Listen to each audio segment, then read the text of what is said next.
إن الحمد لله نحمده ونستعينه ونستغفره ونعوذ بالله من شرور أنفسنا وسيئات أعمالنا. من يهده الله فلا مضل له ومن يضلل فلا هادي له، وأشهد أن لا إله إلا الله وحده لا شريك له، وأشهد أن سيدنا محمد صلى الله عليه وسلم عبده ورسوله. يا أيها الذين آمنوا اتقوا الله حق تقاته ولا تموتن إلا وأنتم مسلمون. يا أيها الناس اتقوا ربكم الذي خلقكم من نفس واحدة وخلق منها زوجها وبث منهما رجالا كثيرا ونساء، واتقوا الله الذي تساءلون به والأرحام إن الله كان عليكم رقيبا. يا أيها الذين آمنوا اتقوا الله وقولوا قولا سديدا يصلح لكم أعمالكم ويغفر لكم ذنوبكم، ومن يطع الله ورسوله فقد فاز فوزا عظيما. أما بعد، فيا أحبتي في الله، اعلموا أن خير الكلام كلام الله، وخير الهدي هدي نبينا محمد صلى الله عليه وسلم، وشر الأمور محدثاتها، وكل محدثة في الدين بدعة، وكل بدعة ضلالة، وكل ضلالة في النار. عباد الله، حديثنا معكم اليوم عن أحسنوا استقبال رمضان. أحسنوا استقبال رمضان. نعم أيها الأحبة، يستقبل المسلمون في مشارق الأرض ومغاربها شهر عزيز عليهم، عظيم عليهم، يؤنس قلوبهم ويفرح صدورهم ويؤنس أنفسهم. شهر مبارك معلوم بركته، وتبدأ هذه البركات من أول ليلة تقوم فيه، من أول ليلة تستقبلها. نعم، لهذا شرع للمسلمين أن يفرحوا. قل بفضل الله وبرحمته فبذلك فليفرحوا. فرحهم بهذا الشهر أشد الفرح، فرح قادم، فرح مضيف، فرح عزيز عليهم. شهر يعزونه ويحترمونه، يعظمونه ويقدرونه، كل ذلك استجابة لقول الله تبارك وتعالى: يا أيها الذين آمنوا كتب عليكم الصيام كما كتب على الذين من قبلكم لعلكم تتقون. نعم عبد الله، إذن تفرح بهذا الشهر لأن النبي صلى الله عليه وسلم بشر بقدومه، بل قال لأصحابه: قد جاءكم رمضان شهر مبارك. قد جاءكم شهر رمضان شهر مبارك، فسماه صلى الله عليه وسلم شهر مبارك. سماه مباركا لأنه تهل فيه البركات وتنزل فيه الرحمات وتجاب به الدعوات، تقال به العثرات، تستمطر به الرحمات، تستدفع به الكربات. شهر يا أخواني معظم عند الله عز وجل، فلهذا اختصه الله بهذه الخصائص ووصف بصفات عظيمة وعرف بمعارف جليلة. كل هذا لأمر الإيمان. يا أيها الذين آمنوا، كما قال ابن مسعود رضي الله عنه: إذا سمعت الله يقول، عندما جاءه رجل فقال له: يا ابن مسعود اعهد إلي. قال: نعم أعهد إليك. إذا سمعت الله يقول: يا أيها الذين آمنوا فأرعها سمعك، فأرعها سمعك، فإنه خير تؤمر به أو شر تنهى عنه. أرعها سمعك أي انتبه لها، أرعها سمعك، اجعل للسمع منها مقاما، انتبه. إذا سمعت أي بداية من آية تقول: يا أيها الذين آمنوا. ومعلوم أن رمضان والإيمان متجانسان، بل هما متداخلان، فلولا الإيمان ما استعددت لرمضان وما تهيأت لرمضان ولا رغبت في الصوم في رمضان لولا الإيمان. إذن الناس في قلوبها إيمان، ولكن هذا الإيمان يحتاج إلى تجديد، كما أخبر صلى الله عليه وسلم: إن الإيمان ليخلق في ثوب أحدكم كما يخلق الثوب، فاسألوا الله أن يجدد إيمانكم، هكذا قال صلى الله عليه وسلم. إذن يا أيها الذين آمنوا كتب عليكم، كتب بمعنى فرض، ورمضان فرض بالكتاب والسنة وإجماع الأمة، والذي فرض من هو؟ المشرع الذي يخاطب المكلفين، والمشرع هو الله عز وجل، فلا يحل الحلال ولا يحرم الحرام ولا يفرض الفرائض ولا يأمر بالأركان إلا الله عز وجل. فهذا من خصائص توحيد الربوبية. يعني ماذا؟ يعني الذي يحل الحلال ويحرم الحرام من خصائص المشرع الله عز وجل أو النبي صلى الله عليه وسلم. لا دخل لأحد بهذا، أن يقول هذا حلال هذا حرام، هذه من خصائص الربوبية. إذن من خصائص الربوبية أن الله هو المشرع، ومقتضى خطاب المكلفين بذلك: يا أيها الذين آمنوا كتب عليكم الصيام. الصيام عبادة ولا مو عبادة؟ عبادة. هذه العبادة كيف عرفت أنها عبادة؟ لأن الله أمرك بها. أي شيء يأمرك الله به هو ماذا؟ هو عبادة، فلا تصرف العبادة إلا إلى الله عز وجل، وهذا توحيد الألوهية، وهذا توحيد الألوهية. ولهذا الحمد لله الصوم لا رياء فيه، الصوم لا رياء فيه، الصوم كله إخلاص لله عز وجل: الصوم لي وأنا أجزي به. ومن مقتضيات الصوم أنه تعجب أشد العجب أنك إذا اختليت على الناس لا تأكل ولا تشرب، فالناس تظمأ وتجوع وتصوم ولا تفطر في النهار، ولو كان عندها أشد الأشياء وتصبر على المشاق. كل هذا ماذا؟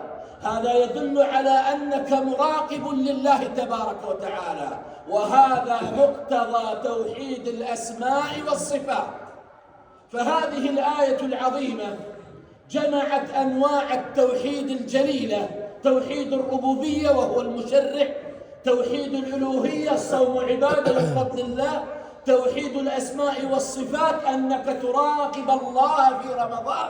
فهذا هو مقتضى توحيد الأسماء والصفات لله تبارك وتعالى لعلكم تتقون. هذه هي حقيقة الصوم، أن يصل العبد والقلب إلى مرتبة التقوى لعلكم تتقون. إذن رمضان والإيمان متجددان، لهذا يأتيك رمضان يجدد فيك الإيمان، يشعل فيك الطاعة، يبعدك عن المعصية، يجدد لك الإيمان. لهذا النبي صلى الله عليه وسلم تجد أنه يربط سائر أعمال رمضان بالإيمان، فيقول صلى الله عليه وسلم عندما أول ما يهل الهلال في كل شهر: اللهم أهله علينا بالأمن والإيمان والسلام والإسلام، الآمن والإيمان ربي وربك الله. ويقول لك في الصيام: من صام رمضان إيمانا واحتسابا غفر له ما تقدم من ذنبه. إيمان. من قام رمضان إيمانا واحتسابا غفر له ما تقدم من ذنبه. إيمان. من قام ليلة القدر إيمانا واحتسابا غفر له ما تقدم من ذنبه. إيمان. وهكذا تشعل فيك هذه الطاعات مراتب الإيمان.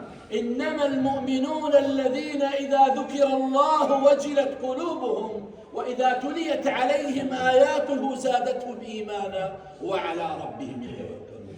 الذين يقولون ربنا إننا آمنا فاغفر لنا ذنوبنا وكفر عنا سيئاتنا وتوفنا مع الأبرار. ربنا إننا سمعنا مناديا ينادي للإيمان أن آمنوا بربكم فآمنا.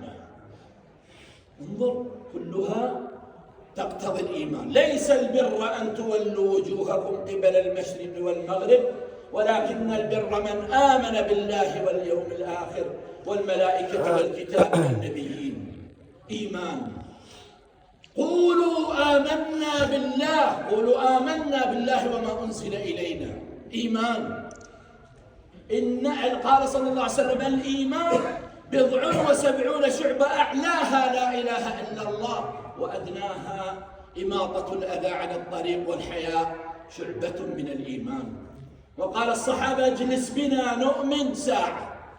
فهي فرصة عظيمة لكي نجدد الإيمان الذي أخلق وتعب في سائر العام، فتجدد الإيمان. تأتيك الاستشعارات الطيبة، يأتيك محرك الإيمان وباغي الإيمان وداعي الإيمان إلى الله عز وجل. يأتيك أنك تصوم النهار وتقوم الليل وتقبل على القرآن، كلها من دواعي الإيمان. لهذا يا أخوان ينبغي لنا أن نجدد الإيمان جيدا بالله تبارك وتعالى، وبأداء فرائضه نفرح بهذا الركن العظيم وبهذه الفريضة وبهذا الموسم، ونؤديه كما يريد الله عز وجل منا. لا ننشغل بالمضيعات والمشغلات والملهيات، بل ننصرف إلى الطاعات والإقبال إلى طاعة رب الأرض والسماوات، فنعيش في حلاوة الإيمان ونعمة الخشوع ولذة الخضوع، ولا نعيش كما حالنا اليوم جمود للعين بل قسوة للقلب. أقول قولي هذا وأستغفر الله لي.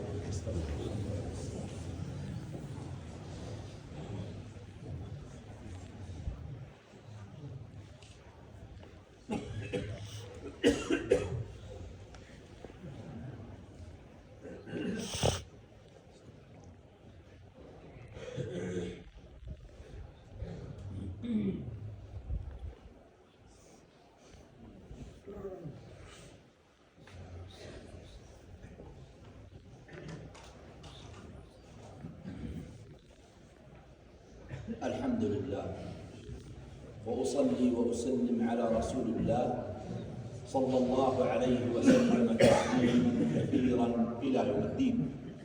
عباد الله، يعني المسائل الفقهية تحتاج إلى دروس في الفقه، ولكن يعني الناس لا تحضر في دروس الفقه إلا قليلا، فوجب التنبيه.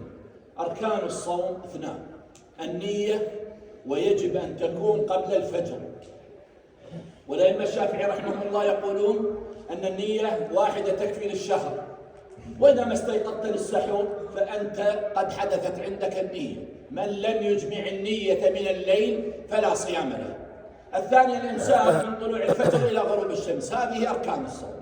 المبطلات الأصول 4: تعمد الأكل، تعمد الشرب، تعمد الجماع، الحيض والنفاس، تعمد القيء. هذه الأصول ما دخل من الفم والأنف فهو من المفطرات عمدا. بارك الله فيكم. هذه أصول في المسائل ينبغي أن نتنبه لها. ومسألة أخرى نبهنا عليها جزاه الله خير أحد المصلين: يوجد تخطي للرقاب يوم الجمعة. أخي العزيز، جئت متأخرا، بارك الله فيك، اجلس في فرجة متأخر، لا تتخطى الرقاب. حرمة المسلم عند الله عظيمة. احنا اليوم ما نقدر المشكلة، ما نقدر حتى المسلم، ما نحترمه صحيح. الله عز وجل يعظمه، يقدره، يجله، يحرم دمه، يحرم ماله، يحرم عرضه، يحرم اي شيء فيه، واحنا نجي نتخطى الرقاب. اخي متأخر، لا تخطو رقاب الناس فيجعلك الله جسرا لهم على جهنم. الثالثة إن شاء الله مسجد النساء فتح، يعني لأجل التراويح أو لأجل صلاة العيد أو لأجل أن يأتي يتعلم النساء التلاوة، يعلمون نساء خاصات ليس برجال، وهذا من فضل الله عز وجل. المسألة الرابعة: السماعات سبحان الله احترقت قبل رمضان، فاحتاج المسجد إلى صدقاتكم وإلى خيراتكم وإلى ما فيه نفع لكم، صدقات تجري وحسنات تمضي وطاعات تستمر. هذا لكم من أراد الإحسان فلينفق جزاه الله خيرا. خصائص رمضان. النبي صلى الله عليه وسلم علمنا أنه يبشر أصحابه بالقدوم، يبشر أصحابه بالقدوم، والبركة قلنا أنها تحدث من أول ليلة في رمضان. من أول ليلة في رمضان تبدأ بركات الرحمن على أمة الإسلام. فيقول النبي عليه الصلاة والسلام: إذا كان أول ليلة من رمضان، إذا كان أول ليلة من رمضان صفدت الشياطين وفتحت أبواب الجنة فلم يغلق منها باب، وغلقت أبواب النار فلم يفتح منها باب، ونادى مناد: يا باغي الخير أقبل ويا باغي الشر أقصر، ولله عتقاء من النار وذلك كل ليلة. 5 عبارات من النبي المختار عليه الصلاة والسلام تبين لك ما اختص الله به هذا الشهر العظيم الذي لم نعرف قدره ولم ننزله منزلته. ضيف يمر في السنة مرة، منا من ارتحل قبل أن يدخل وسكن القبور وسكن دار البوار وسكن ظلمة الصدور والقبور والقلوب والأجساد، ومنا من بقي حيا إلى أن يدركه رمضان فتأتيه أول ليلة فيخبرك صلى الله عليه وسلم أن الشياطين صفدت. فيه إشارة إلى أنه إذا حفظت صومك على قدر حفظ الصوم يكون ابتعاد الشيطان عنك، على قدر لم تحفظ صومك يكون وسوسة الشيطان عليك. صفدت الشياطين، غلقت وحبست بسلاسل في أقدامها. صفدت الشياطين. هذه الفائدة أنك إذا حفظت صومك ابتعد عنك الشيطان. الثاني: وفتحت أبواب الجنة فلم يغلق منها باب. الجنة 8 أبواب تفتح في رمضان. هذا ماذا يعني؟ استشعر أيها المسلم أن أبواب الجنة مفتحة لك، ففتح أبواب الجنة في نفسك، فتح أبواب الجنة في نفسك وادخلها. غلقت أبواب النار، أغلق أبواب النار عن نفسك حتى تدخلها.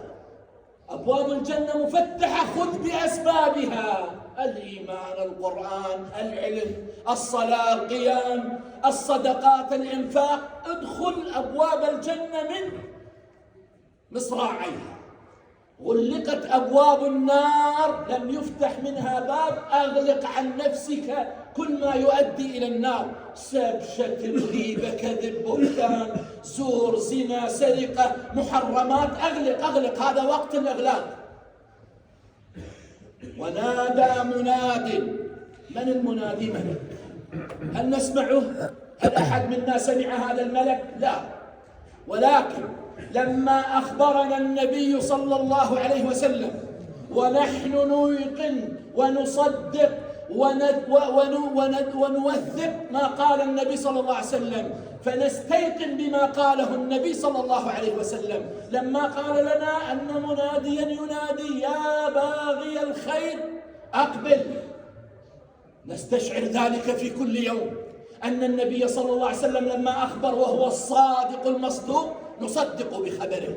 ويا باغي الشر أقصر. وإذن هذه الفائدة ماذا؟ أن في كل نفس شيئان: إما نفس تتوق إلى الخيرات، وهذا من فضل الله عليك أن نفسك إذا تاقتك إلى الخيرات وتجدها تتطلع إلى العبادات فهذا من خير وفضل من الله. يا باغي الخير أقبل، هذا وقت الإقبال إلى الله. يا باغي الشر، إذا في نفسك تدعوك إلى الشر، إلى المعصية، إلى الكبيرة، إلى الذنب، أقصر، بطل، اترك. وفي رواية: أمسك. يعني اترك هذه الأفعال، فهذا أوان العودة إلى الله، هذا أوان الصلح مع الله عز وجل. ويخبر صلى الله عليه وسلم في العبارة الخامسة: وأن لله عتقاء من النار وذلك كل ليلة.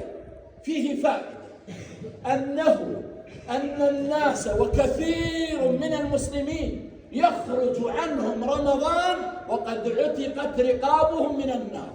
ومعنى العتق أن أناسا ينجون من النار، يعني لا يدخلون النار، لا تمسهم النار، لا يصلون إلى النار. هذا فضل عظيم، هذه منح كبيرة، هذه أجواء جليلة، هذه من خيرات الله لأمة النبي صلى الله عليه وسلم. لهذا قال ابن الجوزي رحمه الله: تالله لو قيل لأهل القبور تمنوا لتمنوا يوما واحدا من رمضان.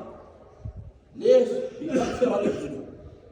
ورا المغفرة، ومن لم يغفر له في رمضان لم يغفر له فيما سواه. ولهذا جبريل يدعو على من لم يغفر له في رمضان، بل يقول: رغم أنف امرئ أدرك رمضان فلم يغفر له، يقول صلى الله عليه وسلم. بل يقول: فأبعده الله. بل يقول للنبي صلى الله عليه وسلم: قل آمين، فيقول صلى الله عليه وسلم: آمين. من لم يغفر له في رمضان لم يغفر له فيما سواه. ورا المغفرة إذا غفر لك راح تصعد شوية. الصوم والقرآن يشفعان لك. الصيام النوبة يقوم يشفع لك، ورا ما يشفع لك راح تصعد النوبة أعلى. إن في الجنة بابا يقال له الريان، ستدخل الجنة. وأن هذه القضية، يعني القضية أن ماذا؟ أننا يوميا نسافر إلى الله عز وجل، يوميا نقترب إلى القبور ونترك القصور، يوميا نقترب إلى الآخرة وندع الدنيا. من أحبابنا وأصحابنا وأصدقائنا من قد ماتوا قبل أيام وأشهر، أسابيع ماتوا، إنهم ليسوا مرضى فيعادون ولا مسافرين فيرجعون. لا، أمنية الواحد منهم: رب ارجعون لعلي أعمل صالحا فيما تركت. هل أمنيتهم أن يعودوا إلى أزواجهم وأموالهم وذريتهم؟ لا، لعلي أعمل صالحا فيما تركت. يا ذا الذي ما كفاه الذنب في رجب حتى عصى ربه في شهر شعبان، لقد أضلك شهر الصوم بعدهما، فلا تصيره أيضا شهر عصيان. صل واجتهد واقرأ فإنه شهر تسبيح وقرآن. كم صام مثلك ممن كان من سلف، من بين أهل وإخوان وجيران، أفناهم الموت واستبقاك بعدهم، فما حيا فما أقرب القاصي من الداني. واحمل على جسد ترجو النجاة له، فسوف تضرم أجساد بنيران. اللهم صل وسلم على آله وصحبه وسلم كثيرا. يا حي يا قيوم برحمتك نستغيث، واصلح لنا شأننا كله ولا تكلنا إلى أنفسنا طرفة عين. اللهم جدد الإيمان في قلوبنا، اللهم جدد الإيمان في قلوبنا، اللهم جدد الإيمان في قلوبنا. اللهم ارزقنا توبة نصوح قبل رمضان، اللهم ارزقنا توبة نصوح قبل رمضان، اللهم ارزقنا توبة نصوح قبل رمضان. اللهم اغفر للمؤمنين والمؤمنات، المسلمين والمسلمات. فرج اللهم عن المسلمين في مشارق الأرض ومغاربها يا رب العالمين.